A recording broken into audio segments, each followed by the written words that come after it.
Reiki Master Video 3. Just for today, do not worry. Just for today, do not anger. Honor your parents, teachers, and elders. Earn your living honestly. Show gratitude for everything.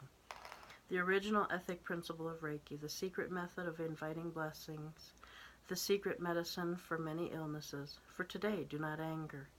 Do not worry. Do not work, meditate without appreciation. Be kind to all people. I love the many different little sentences and little messages, innuendos that come with Reiki. It has such a powerful way to express how to live life. You know, if we can get control over not being in a place of anger, that's huge. If we can get over that expectations and always having to be first and always having to get in there and do it and just let it flow, that's a powerful thing that can happen. Reiki is a very powerful healing modality. Your Reiki lineage is Dr. Michael Uzi, because that is what we started. We're doing his traditional. And then there's some other ones down through here. And then there's quite a few within that lineage. I don't have them all listed. But under Lugo, you're going to want to write your name. And remember that that is your lineage. It's part of your heritage, your Reiki heritage. And then put the date down of when you've taken the attunement for Reiki Master. When working with others in a healing session, some things to remember.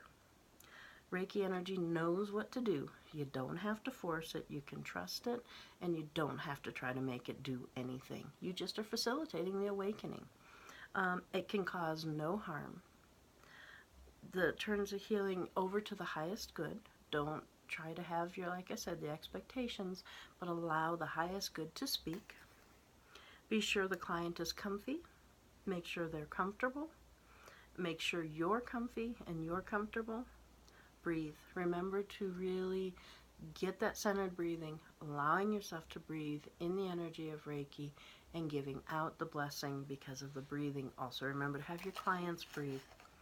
Be physically aware of your physical hygiene. Don't distract your clients. Give them the ability to relax and release. You know, if you have on too strong a perfume, it can really affect them. If you have a little bit of body odor, that can really affect them. So be aware of your hygiene. Wash hands before and after your sessions. Remove your shoes, jewelries, watches, etc. Use the restroom prior to sessions. I don't know if we talked about this or not, but I always suggest to a client, go use the restroom before we start. And I do the same thing. They may say, I don't have to go, but inevitably they'll have to once you get started, and that can be a distraction. Do not cross your body parts, because if you cross, you're breaking the flow, you're breaking the circulation of it. So you want to keep everything nice and open and flowing. When either hovering or covering, remember you're doing it non-evasively. Never press on the client's eyes, and one of the reasons you don't want to touch the eyes, I always hover, and I tell my students all to hover, is because sometimes when we touch the eye, we can actually put germs from our hands in the eye, and that's a very sensitive area. Do not lean on or over the client. That can become a feeling of invasion, and we remember we're doing this totally without invasion or an evasive feeling. So if you lean on them and your body's bumping them and they're laying there with their eyes closed, they're not real sure what you're bumping them with. No part of your client should be touched by your body unless it's just your hands. Don't force the energy.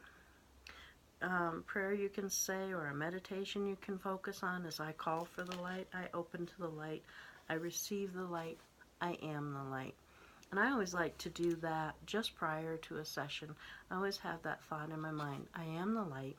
I open to the light. I call to the light. I receive the light. I am the light.